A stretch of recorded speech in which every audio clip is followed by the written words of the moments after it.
Hi, Hello. Daniel. Hello. Hello. Hi, Thank you Daniel. so much for having me. Thanks for joining to this live session and thanks for Yes, my accepting our pleasure. interview request. Absolutely. Great to see you here. The mic is yours if you want to say hello to our audience. Hello, everyone. Happy to be discussing architecture in unusual times.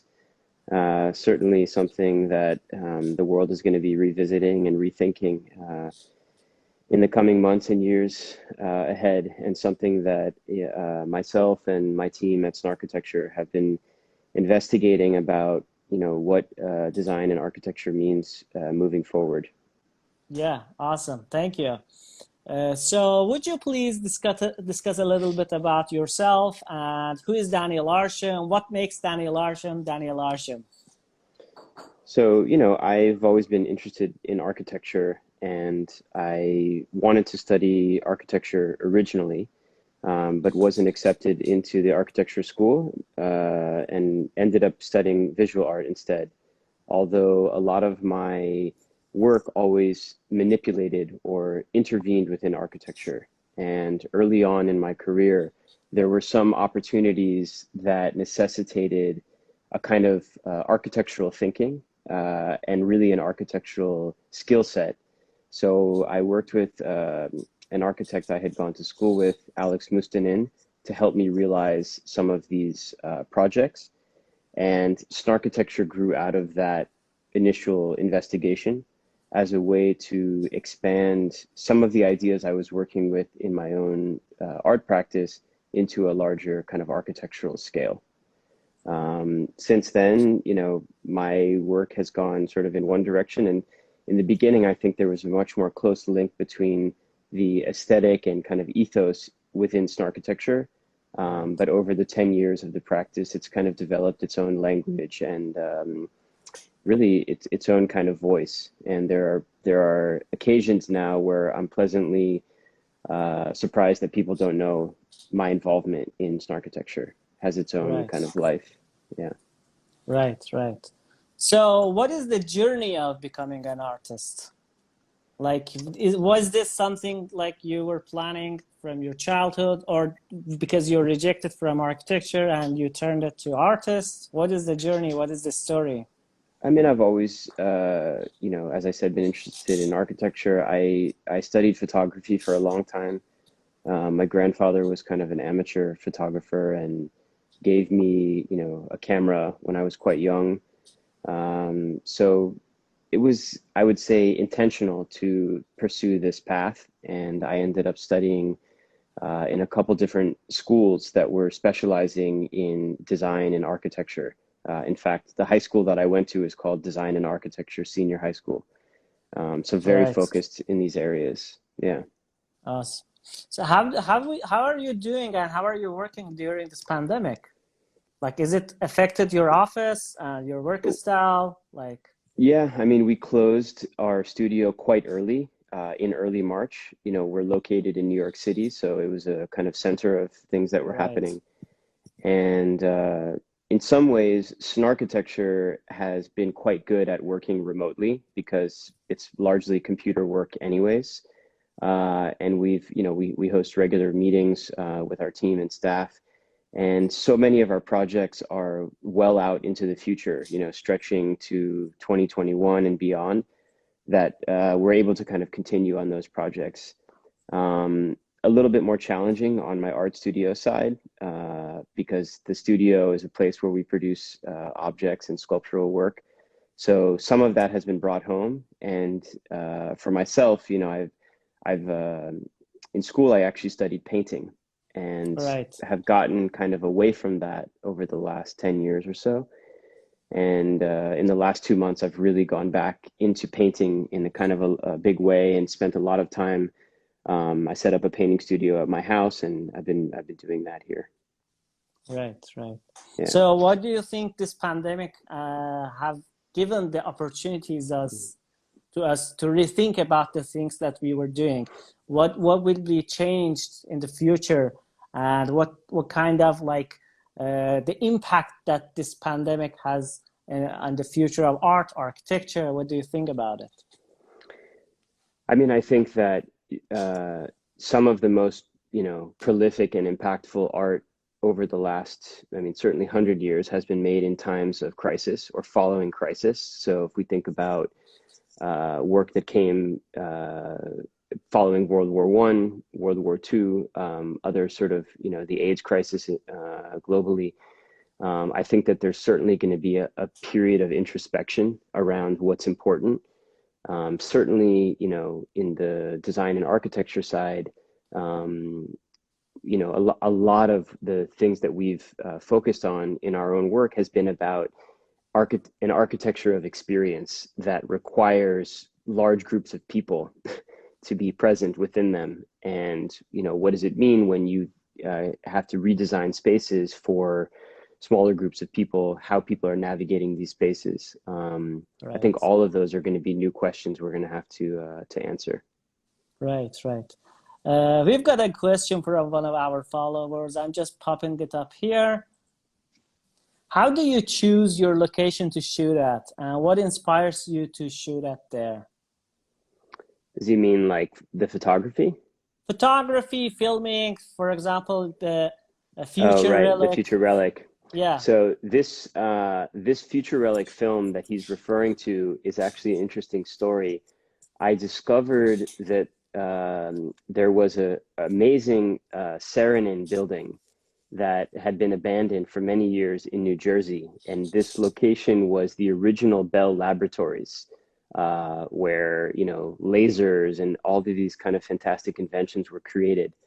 So I shot a portion of Future Relic there, which is this incredible, I mean, you know, I think at the height of it, there was like 10,000 scientists working there. So it was almost like a miniature city. Wow.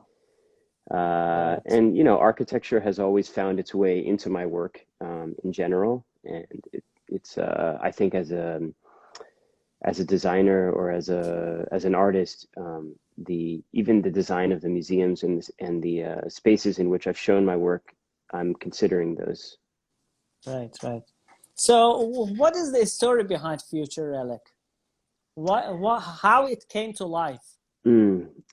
Originally, I began thinking about creating works that were a kind of fictional archaeology. You know, I did a trip in Easter Island a little over 10 years ago that inspired this investigation of archaeology and really a projection of contemporary objects into the future. So could I take, you know, a camera or a turntable or a computer and cause it to be or cause it to appear as if it's been found on some future archaeological site. And in my creation of these works, there was a lot of writing and questioning about what is the world in which these objects exist, right? In which an object from our own life appears degraded and calcified and sort of with age. And a lot of the interpretation of it was kind of apocalyptic. And for me, I didn't feel this sense. For me, it was a kind of investigation of the inevitability of time passing. So I created this narrative, Future Relic, to start to tease out some of the ideas around that, projecting what this future world kind of looks like. Right, right. Uh, why it is important to make art for everyone? I think in one of your interviews you've mentioned this. I'm interested in that. I mean, I think art is really the way that we as a culture and as a society kind of investigate ourselves and reinterpret ourselves. So artists have the job to take all of these elements of everyday life globally, kind of run them through this individual filter and push them back out. And I also find it to be, you know, it's a universal language. It's something that, like architecture, it's something we don't need to have studied to interpret. It's a kind of open dialogue. And in that way, I think it's one of the most important sort of gestures that we can make as humans. Right. We've got a really good question in here. Who would you like to work with in the future, and what is a project that you wish to undertake? I mean, certainly film is something that I would like to expand on in my own work. I mean, I touched on it a little bit with Future Relic. And you know, more recently, I've done a couple of projects that involve animation. So I just did a project where I worked with the Pokemon company from Japan. Yes. And you know, it could be amazing to continue that project with them. There, there's such a kind of a universe that was created within that animation that still resonates with me from my childhood. Yeah, right. You have also worked with top brands like Pokemon, like Adidas, like Mm. even with William Farrell's you have collaborated. How does these collaborations with top artists, not like top brands, just hmm affect your artwork or architecture? Yeah, I think, you know, I have always surrounded myself with many different types of people, right? People from different walks of life, as well as people who are experts in disciplines that are outside of my own. And a lot of my friends Right. happen to be in fashion and design in that way. And this has naturally caused me to collaborate with some of them. Ronnie Feig from Kith is a longtime friend of mine. And, you know, more recently, I did a very large collaboration with Dior, which was at the invitation of Kim Jones. And really, I think there have been, or there is a kind of resistance within the art world to see this kind of commercial aspect. And I think that my position was, as an artist, I want my work to speak to as many people as possible. And there are people who, for whatever reason, don't visit museums or galleries, or they live in places where those don't exist. And the collaborations that I've done with Dior and with Adidas, they bring this work to a much wider audience. And Yeah, my right. feeling was, as long as I can stay true to the things, you know, I only make things that I want to see personally exist in the world. So any work that you see, I made it first for me, and then it's for everyone else. And I feel if I can kind of stay true to this and use the reach of some of these brands, this can only be a net positive. Right, right. Actually, at the end of this live show, I would like to ask you to show an office tour around your office, the works, the things that you are working on. But before, I want to ask my questions, then a couple of questions are from our followers as well. So Mm. what inspires you, Daniel? I mean, certainly cinema. You know, I've been a longtime fan of film, and there's a lot of integration of some of these environments and scenarios in my work. Science fiction has played a big part in the things that I'm interested in. Um, and I mean, travel was a huge inspiration to me. Yes. Certainly, it's going to change now that I've been locked down for the past 2 months, but I think visiting other places, especially Japan and a lot of places in Asia, have had a big impact on my work and on my life in general. Yeah, right. Also, there's a question from one of our followers. I will just pop it up here. What is your favorite movie? You've just mentioned movies. Oh, it's a tough one. Um, I Like mean, how? the Back to the Future trilogy has obviously had a big, you know, impact on me, and I think, you know, Back to the Future 2 is this film that I've gone back to so many times. Um, there's just so many elements of that film that resonate with me, and it has such a kind of strong impact. I'd probably pick that one if I had to pick one. Okay. Also, what do you think about AI-driven design in architecture and even in art? What is going to happen for the future? Do you Mm. think it's going to have a really big impact or a big role in design as well? I think, when I studied in school at Cooper Union, it was just before the period that computers became really big in terms of design. Certainly, students were learning CAD and different programs, but a lot of it was still hand drawn. It's like And it was around 2012, 2, 3, 2003 is when I graduated. 3. Yeah. Yes. Yeah. Okay. And, I think that there is an initial kind of fascination with the ability of computer modeling, and Right. certainly there's some amazing things that come out of a parametric system. However, I think that those designs are only as good as the maker who can manipulate them with, in some cases, their own hands to feel human and be functional, right? So I think that within Snarkitecture, we've very seldom used direct computer generated algorithms as the final result. We've used them as a way to visualize things. And I think that this is where that kind of AI driven modeling can be most helpful, is to see something that either with ease of use or just time, as a time saver, can be something that can generate things which would be virtually impossible to do by hand. But Right. I really do believe in the kind of simplicity of the hand, and sometimes we'll take things out of the computer into physical space in order to sort of visualize them and feel the space. Yeah. Awesome. Yeah. Awesome. Mm. We've got another question from one of our followers.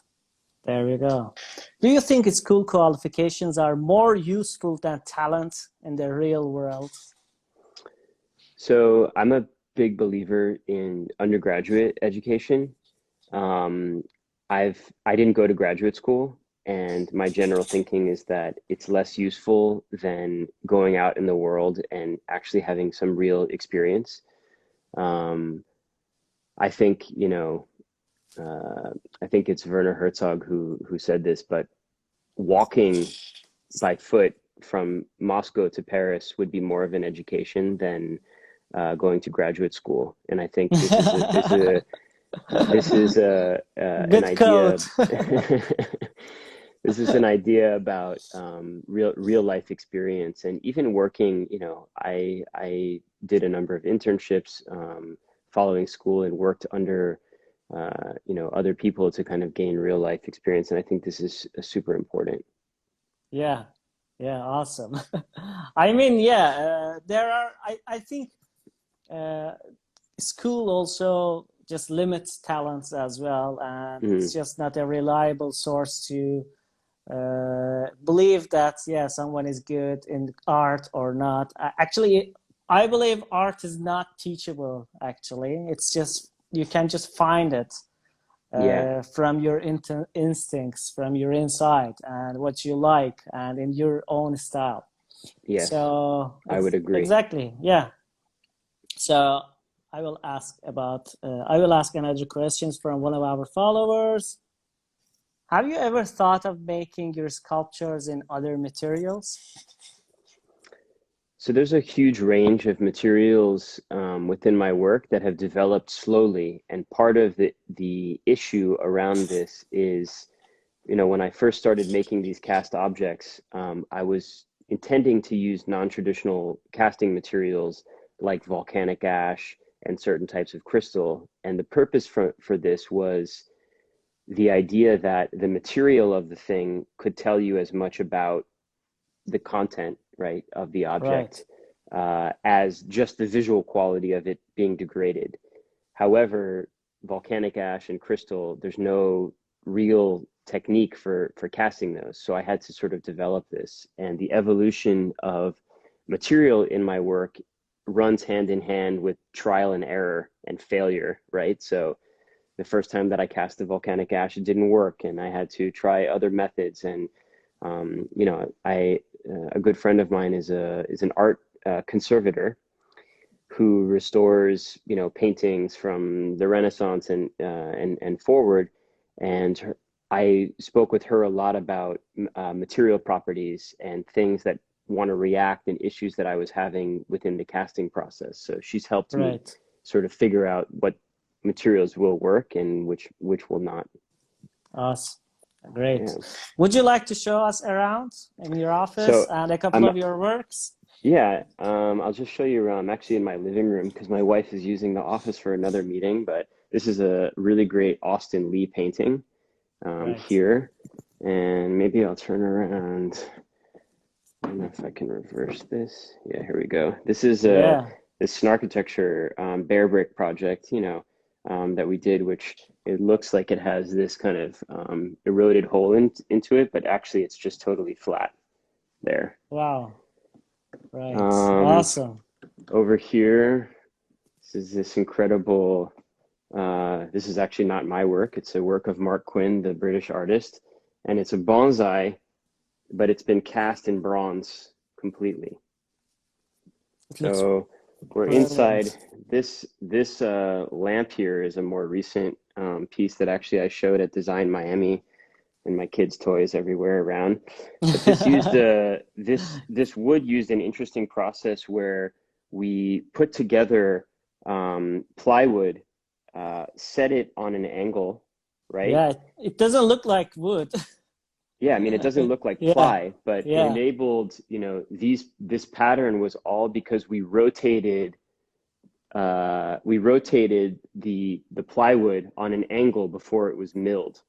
Wow. So this was a lamp that I Impressive. did Design Miami. And then this is this really incredible, this is a Fay Too Good solid glass cast chair that I got from this amazing design gallery, Friedman Benda. Awesome. Yeah, It looks brilliant. just a couple things. Yeah. Yeah. Are there any other artists that you love their works? Like you admire their works? I mean, I've spoken about this before, but James Turrell, is one of my favorite artists, and his work, the idea of working with something as ephemeral and non-existent as light. His work is more about framing something that is intangible than about the thing itself. And both the idea behind that and the experience in his work is almost like religious in a way. Right. Someone asks from our followers, Toki asks, Daniel, why only white in your works?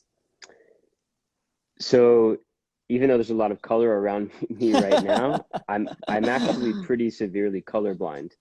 And so I have a pretty strong limitation in certain wavelengths of light. So Right. early on, not by intention, but I guess just by the colors that I was drawn to, I worked primarily in black and white. And in addition, a lot of the architectural works that I was creating were shown in museums and galleries, which is effectively a white box. Uh-huh. And when I was manipulating the surface of the wall, the works were white because, the walls were white. Yeah, awesome. Mm. We've got another question from one of our followers. Just 1 second, I will pop it up here. How did you approach sculpture in the first place? So I think this is a big question for a lot of, younger artists is the things that I make today. I don't think I could have made 15 years ago when I was first starting, both from a physical space and expertise point of view, but also like a financial point of view. Some of the bronze works that I make are quite expensive to produce. And in the beginning, as I said, I studied painting, and most of the works that I made following school for the first few years were all these kind of imaginations, right, of scenarios and things that perhaps I would make one day. So the transition from painting to sculpture really started with a piece. The first major one was in 2005. And before that, I was making a lot of paintings that were kind of landscapes, very traditional kind of painterly landscapes with these architectural constructions within them that looked human-made, that appeared to be either in a state of destruction, like they were falling apart, or they were growing together. We couldn't quite tell which direction they were going. and there was never any people in the paintings. So they had this kind of ambiguity of time, right? They could have been now or in the past or in the future. And when I started making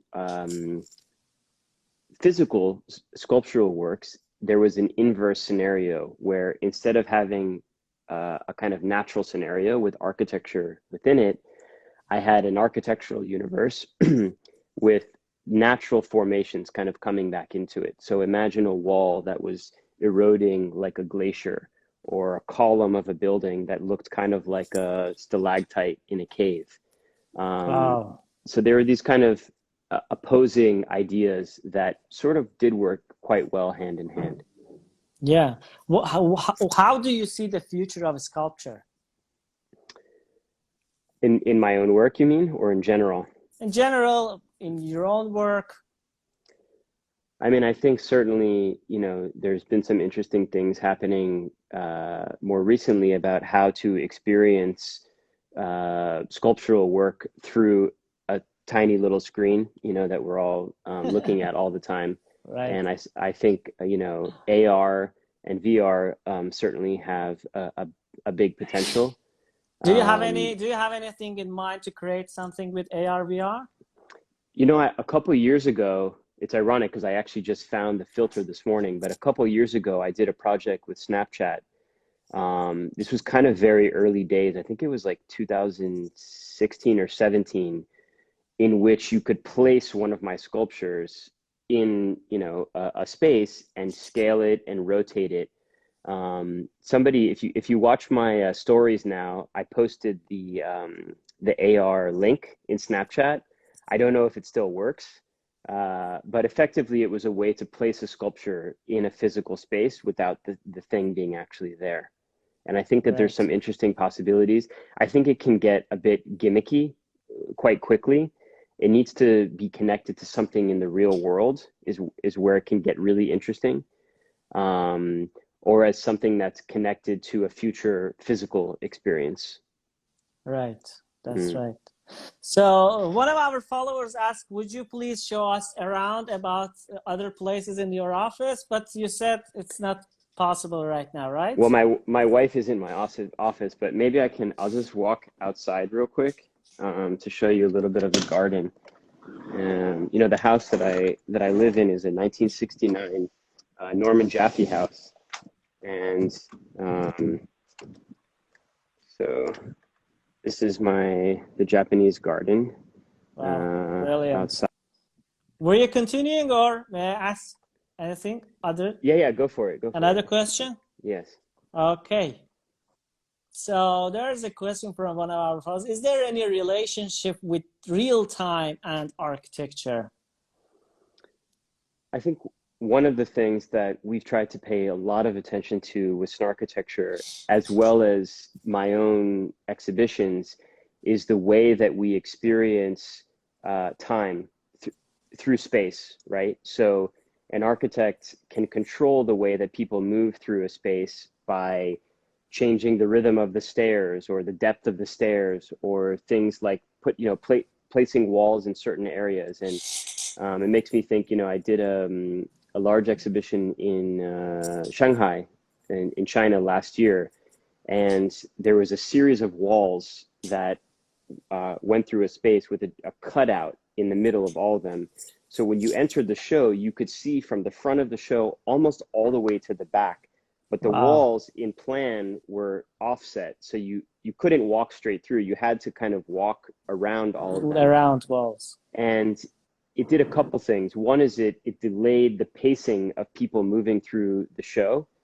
It gave them a sense of the complete space from the beginning without really being able to get to the end. And for the people viewing the show from the beginning, it made the viewers a kind of part of the show, right? Because not only were you seeing the full space, but you were seeing people move through it, and they were moving in opposite directions, right? Because they're walking through this space. So things like that, where we're able to use architecture as a way to literally curate the amount of time that people are moving through a space, I think can be really useful. Brilliant works. We're getting a lot of thank you messages, and also they are saying thank you, congrats for your works and for this live session as well. Thank you. So you're welcome.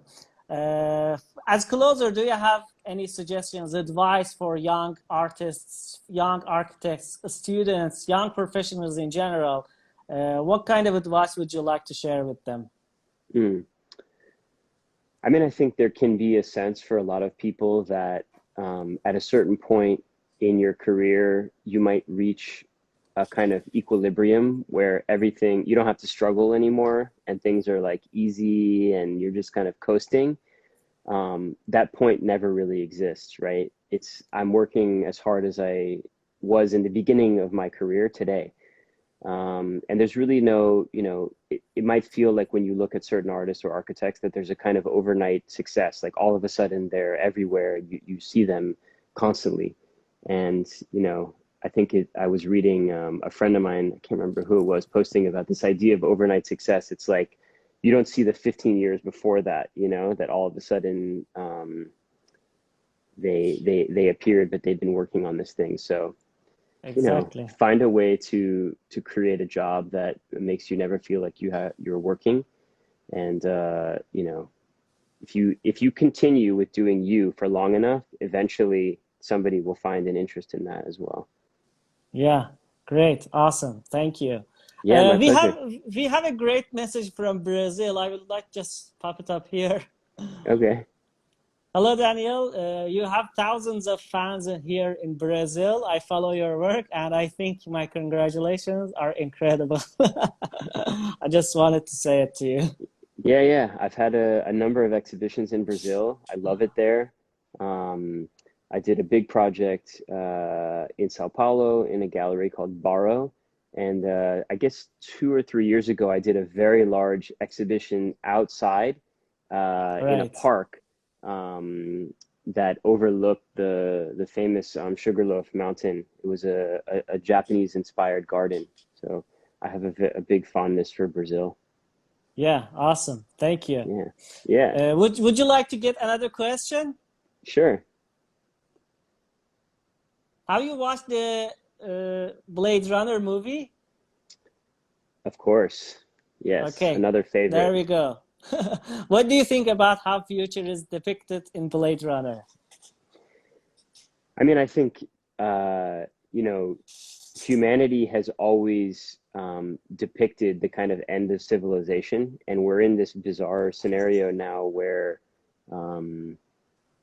things are very different from how they were just a couple months ago. And yeah, my feeling in general is there are very few events in history that the entire world experiences together. I can't even think of any other ones that are this tight in our lifetime. And I think that with all of the kind of death and despair and difficulties that this is going to cause for everyone, there's also an opportunity to rethink what it means for us to kind of share a kind of global experience, right? It's a kind of, it's an equalizer in a way. And I think that the pace of life, certainly the pace of travel, the pace of consumption, all of these things need to be revisited in this new era that follows this. And if we come out of this exactly the same as we were before, then we've all sort of lost in a way. Yeah, exactly. Thank you. Thanks for your awesome discussion. Thanks for your great advice as well. Do you have any final words to say to our audience? I mean, I say this when I go live always, but keep art in your life and art for life. Yeah, thank you. Awesome. Thank you. Thanks. Okay, bye-bye. Bye-bye. Goodbye.